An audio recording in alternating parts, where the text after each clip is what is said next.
InterD, Ciência e Cultura. Apresentação e pautas, AD Luna. Vinhetas, edição e trabalhos técnicos, Pedro Santos e Estúdio Bacamarte. Site www.interd.net.br. Olá, gente! Ajude a manter o InterD Ciência e Conhecimento. Envie qualquer valor para o Pix. interdcontato@gmail.com. Obrigada!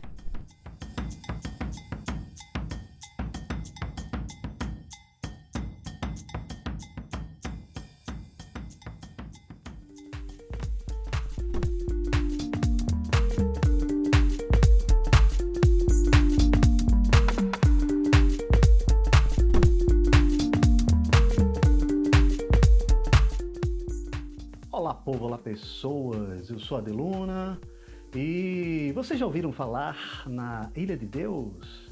Pois é, ela fica localizada no Pina, bairro da Zona Sul aqui do Recife, né? E a Ilha de Deus é uma comunidade de pescadores que habitam o lugar há cerca de 60 anos. O pessoal lá vive basicamente da pesca de camarão e sururu, né? O sururu que é um molusco usado como base para diversos pratos típicos aqui do Nordeste. No dia 11 de abril, né, deste ano aí, de 2024, eu, AD Luna, fui um dos convidados do programa Ciência Cidadã, que é transmitido todas as quintas-feiras às 9h30 da manhã, pela rádio Boca da Ilha, é uma rádio comunitária lá da Ilha de Deus. É uma iniciativa muito legal e bem-vinda, né? Que discute ciência com a participação de moradores locais. Procura lá no Instagram, programa Ciência Cidadã. Bom, e o outro convidado foi o Rodrigo Carmo, que é professor da Universidade Federal Rural de Pernambuco, e integrante da rede Reciclima. Bom, lá a gente conversou com Ana Mirtes, Eduardo Braga, Anderson Pereira, Valdir Brito e Rayana Marques. Valdir e Rayana, que inclusive também integram a rede Reciclima, que é uma parceira aqui do InterD. A gente vai ter muita coisa legal aí, feita em parceria com a Reciclima. Aguardem! E eu gravei um trecho lá da nossa conversa e que a gente vai tocar aqui agora, né? Começando com o Rodrigo Carmo, que respondeu a uma pergunta de Anderson sobre as características, o que são as mudanças climáticas. Saca aí. Mudanças climáticas, como o próprio nome já sugere, vem de alteração, né? Vem de modificação. O clima ele é... Olha a minha voz já de ele é formado basicamente por um conjunto de variáveis, né? Então, temperatura, umidade, precipitação. E ele, assim como várias outras coisas que estão dentro do planeta, se a gente fizer uma escala bem mais macro agora, né? Bem grandona, ele tem padrões. Só que esses padrões começaram a modificar à medida em que a temperatura começou a aquecer. Depois de um período muito distante da gente, lá da Revolução Industrial, né? Quando a gente lembra das aulas de história lá, aí, Revolução Industrial, aquela coisa, saiu da manufatura, começou a indústria começou a liberar gás carbônico, gás de efeito estufa, e isso aí provocou, então, uma alteração no padrão da temperatura global. Começou a esquentar, é como se a gente começasse a colocar vários cobertores em cima da gente. Diazinho frio, Recife, né? Choveu, tá friozinho, cobertor. Gostei. Vou ter mais um cobertor. Começou a esquentar mais. Botei uma manta gigante. Botei um edredom agora, daquele de 16 centímetros, né? Irmão, ficou muito quente. E aí, quando fica muito quente, fica ruim, né? E aí a gente está começando a perceber esses efeitos do que a gente antigamente chamava de aquecimento global meramente, mas que ainda existe, e que esse aquecimento global agora tem promovido uma alteração no padrão climático. E esse padrão climático pode ser visto tanto numa esfera global do planeta, como numa esfera menorzinha. E entenda menorzinha não como uma coisa pior, né? Ou menor no sentido de menos importante, mas numa menor escala, na cidade, na nossa comunidade aqui agora. Então, a gente percebe que atualmente a temperatura tem aumentado muito E mais do que isso, a gente percebe variações nos regimes de outras coisas que envolvem o clima. Por exemplo, chuva. Não é muito comum a gente ver chuvas torrenciais em Recife depois de julho, ou antes de julho, muito tempo antes. Agora, por exemplo, não seria muito comum a gente esperar aquela chuva da quinta-feira ou da terça-feira da semana passada, né? Isso se dá muito por conta dessa alteração no padrão da temperatura, da umidade, da precipitação que foi provocada ao longo do tempo, uma coisa acumulativa, né? A gente vai depositando cobertores ao longo do tempo. Então, essa temperatura aumentou e isso traz para a gente essas alterações nos padrões de regimes pluviométricos, né? Do regime de chuva, da temperatura. E agora a gente está começando a perceber um pouco melhor. Então, falar um pouco da trajetória das mudanças climáticas é tentar entender como é que esses padrões de temperatura, umidade e precipitação foram alterados por alguma coisa. E a gente chama essa coisa de perturbação, né? A gente perturbou um sistema. Essa sala está toda organizada, está toda aqui climatizada, chega alguém e bum, dá um chute na porta. Opa, houve uma perturbação no sistema natural dessa sala. E essa perturbação vai gerar algum efeito. O efeito de falta de atenção na gente, o efeito de quebra de raciocínio. E aí essa perturbação que rolou no clima gera o efeito. Efeito de chuvas torrenciais, efeito de deslizamento, efeito de secas em determinadas regiões, como na Caatinga, por exemplo. Então a gente avalia ao longo do tempo essa alteração no padrão dos regimes de chuva, de temperatura, muito por conta do processo de aquecimento vindo lá da época da Revolução Industrial. E a gente percebe que hoje em dia, se tu não me cortar, eu vou ficar falando aqui 3 horas. A gente percebe hoje em dia que as ações humanas são grande, ou é a grande responsável por isso, mas a gente precisa ter muita atenção quando a gente diz que distúrbios humanos são os principais efeitos da alteração climática. Porque se a gente está colocando no mesmo balaio, Elon Musk, eu, Mitz e tu. Eu não quero estar no mesmo balaio de Elon Musk, porque nem estamos, né? A nossa ação como ser humano, né, ser do verbo, é completamente diferente da ação de expropriação advinda do colonizador Elon Musk, né? Então a gente precisa entender que tem esse recorte, enfim, social dentro das ações que são relacionadas aos processos de mudanças climáticas. Muito legal. Esse tema mudanças climáticas, ele é um tema que nós, cientistas da academia, a gente já debate há algum tempo. Antes do tema ser tão popular, a gente chamava de aquecimento global e, entre outras coisas, acidificação dos oceanos. E aí, nós, pessoas negras, periféricas, de baixa renda, a gente já sente os efeitos das mudanças climáticas há um tempo, né? Os meus pais, eles são agricultores de Sertânia, então eles são pessoas acostumadas a sentir os efeitos das mudanças climáticas da Caatinga, que já são clássicas, né, eventos de secas extremas. Porém, essa temática, ela chegou para o grande público muito mais recentemente. A mídia global está começando a falar disso, talvez, acho que nem 15 anos para cá, muito pouco tempo ainda. Então, eu queria perguntar para o AD, como é que seria a melhor estratégia para a gente levar essa temática das pessoas que sentem na pele que são mudanças climáticas, as pesquisas que a academia produz para o grande público, como o Reciclima tem feito nas redes sociais e no site da gente. Legal, muito boa pergunta. Você falou do nosso site, o nosso site é reciclima.com.br. E dentre as ações como essas aqui, esta que a gente está vivendo, né? Que a gente tem que dialogar mais com todos os grupos, com rádios como essa, com rádios comunitárias, né? Por exemplo, e pôr mais as pessoas de comunidades como essa para falar. Inclusive, a gente tem aqui a ideia de acrescentar, né? Porque a gente vai ter na Reciclima, a gente vai ter um espaço lá na Rádio Universitária, que é dentro desse programa que eu faço lá, que eu já falei com o pessoal da Rádio Universitária, eles já liberaram, né? Aí dentro do programa que eu faço vai ter um espaço para Reciclima.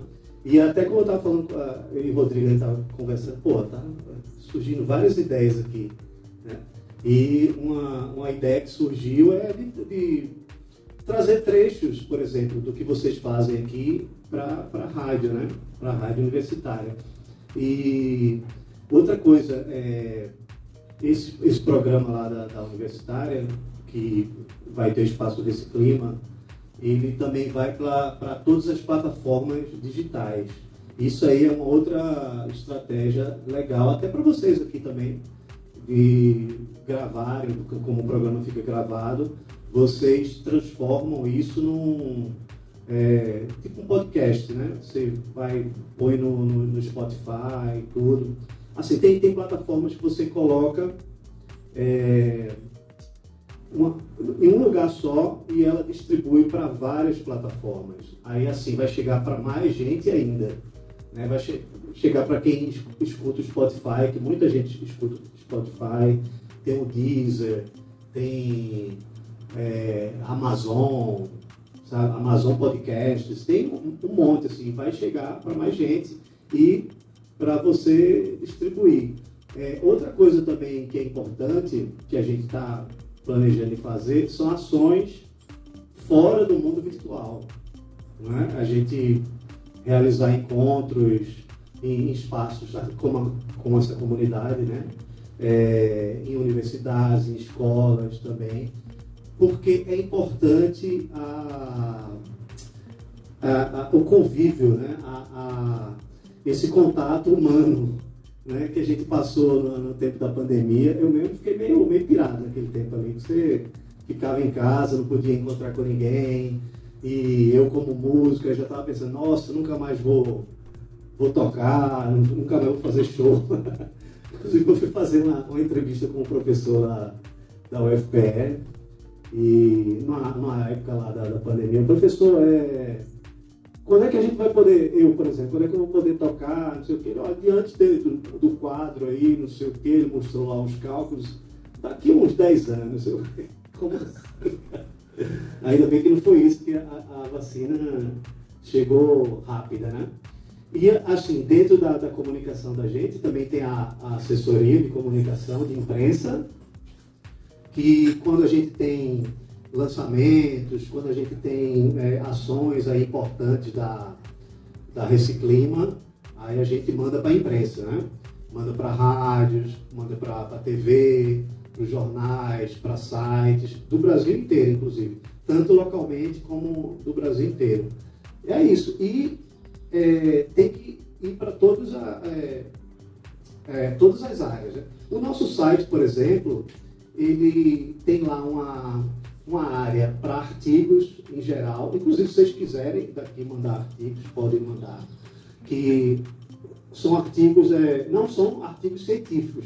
No site também tem um espaço para artigos científicos, que aqui tem outra linguagem, tudo, né? Que a gente coloca lá um trecho e manda o link lá para e põe um link que vai dar no artigo original. A gente tem uma área que a gente denominou de R cultural, que é o Reciclima Cultural, que a gente põe lá ações, produtos de cultura que tenham a ver com mudanças climáticas, que tratem desse assunto do clima. Então pode ser uma série, pode ser um filme, pode ser quadrinhos, sabe, música, livros, tem um monte de coisa para se falar, entendeu? Um monte de coisa. Agora, lá no site, por exemplo, a gente está falando sobre um filme Jornada nas Estrelas, vejam só, Jornada nas Estrelas, que é a série, né, que em inglês é Star Trek, que aí tem um episódio lá, foi um filme que eu achei, inclusive, muito legal quando eu assisti na época, que é o seguinte, o pessoal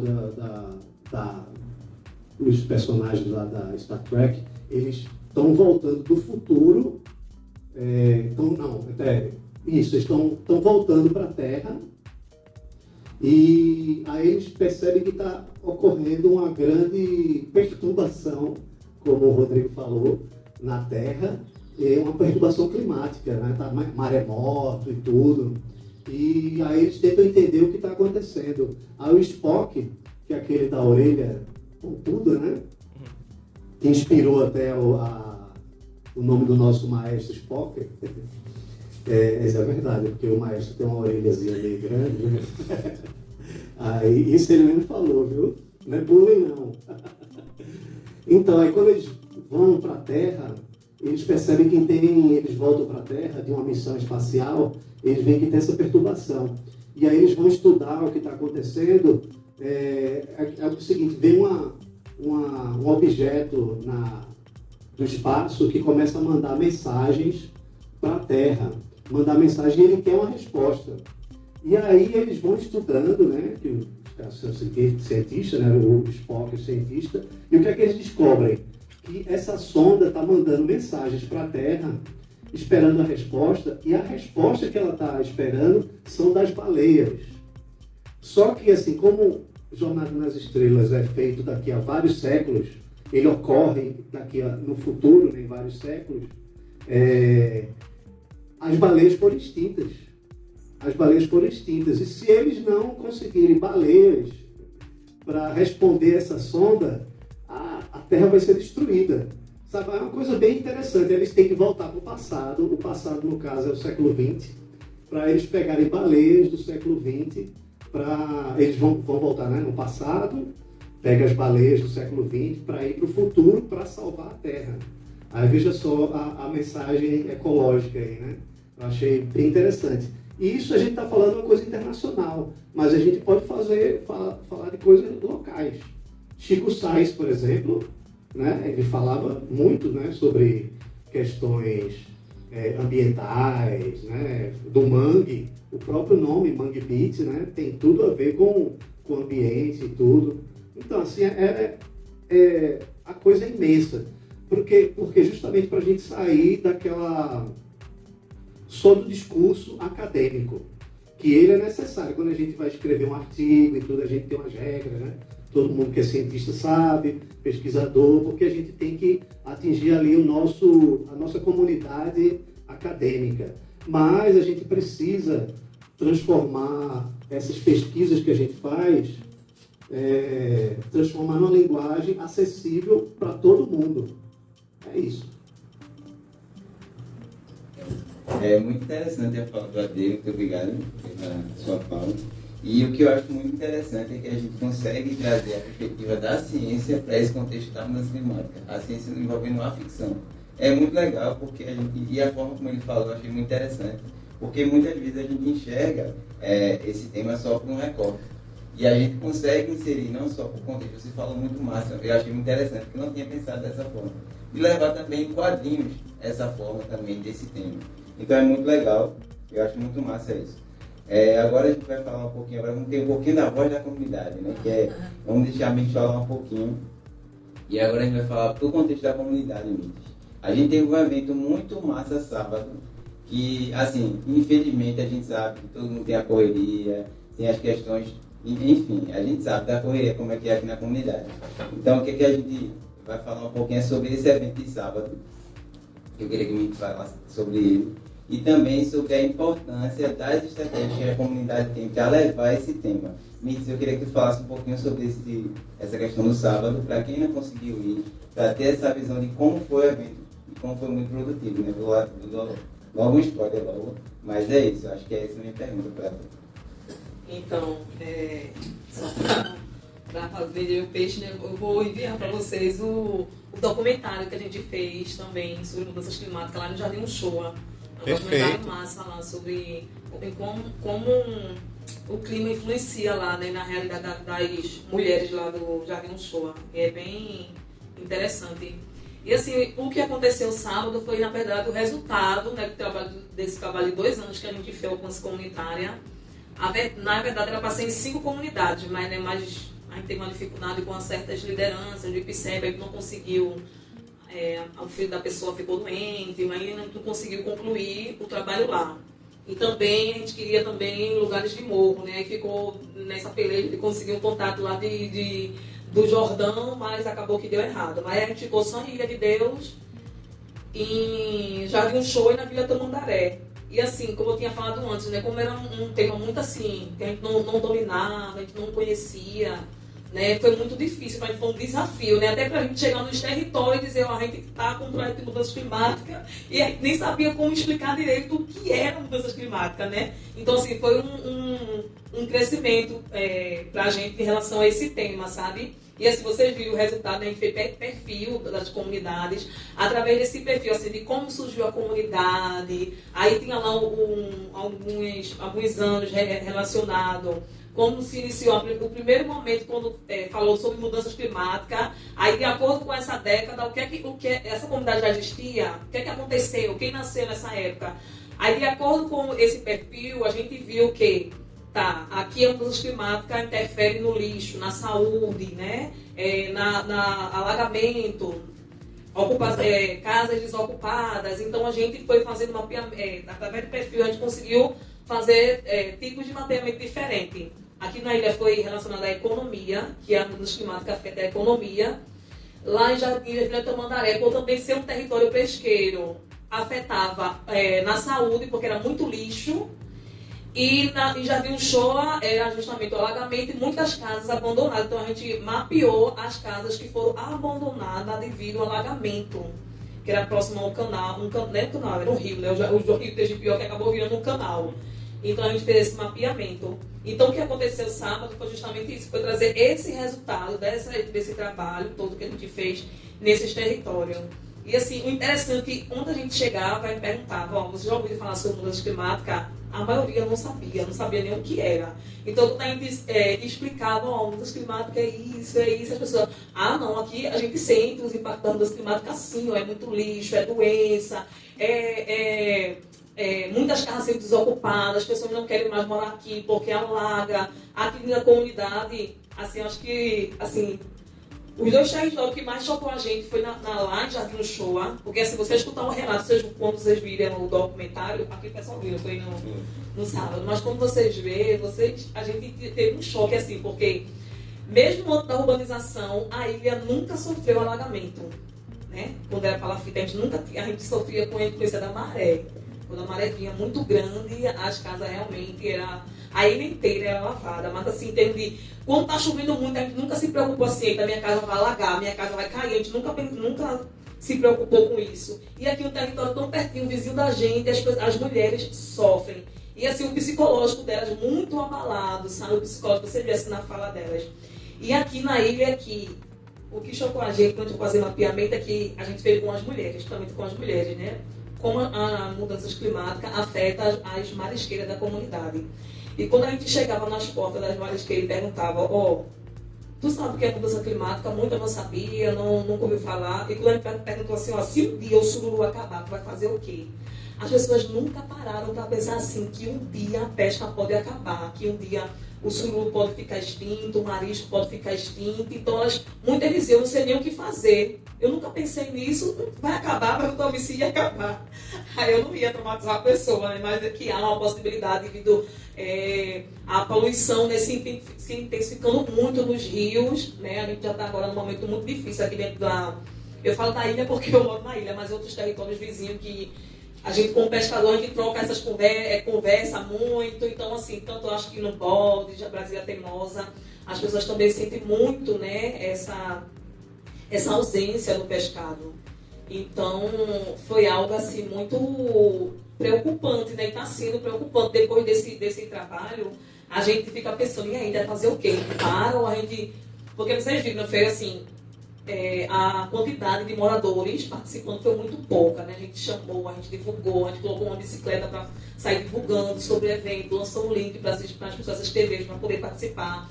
Mas é muito pouco, eu acho que isso enfraquece, sabe, assim, a discussão dentro do território, porque eu não sei se é por falta de conhecimento ou do fato de não entender que a gente vai passar por um colapso muito grande aqui dentro do território, entendeu? Relacionado a isso. Mas o Caranguejo Saber Viver discute também muito sobre essa temática dentro do território. Então, assim, foi muito pouca pessoa daqui da comunidade participar desse encontro, entendeu? E a gente tem uma preocupação, assim, futura mesmo. Eu acho que não é nem, assim, para 20, 30 anos, é recente, entendeu? Então... A discussão sobre mudança climática no território ainda é muito lenta, sabe? Um pouco desgastante para a gente tentar juntar as pessoas para que essa discussão não fique só dentro da comunidade, que vá para além, que chegue no ouvido dos nossos governantes, que as comunidades, os territórios pesqueiros, né, estão passando por uma dificuldade que a qualquer momento vai precisar de um auxílio, de uma ajuda, de uma atenção do governo relacionado à economia, ao sustento, à sobrevivência dessas pessoas mesmo. É isso, pessoas. Foi um papo aí bem legal, né? Acompanhe o trabalho do programa Ciência Cidadã no Instagram, né? Você vai lá no Instagram e digita Programa Ciência Cidadã.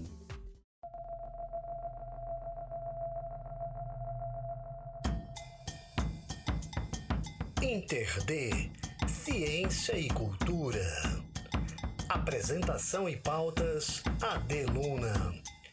Vinhetas, edição e trabalhos técnicos, Pedro Santos e Estúdio Bacamarte. Site www.interd.net.br. Olá, gente! Ajude a manter o InterD Ciência e Conhecimento. Envie qualquer valor para o Pix. interdcontato@gmail.com. Obrigada!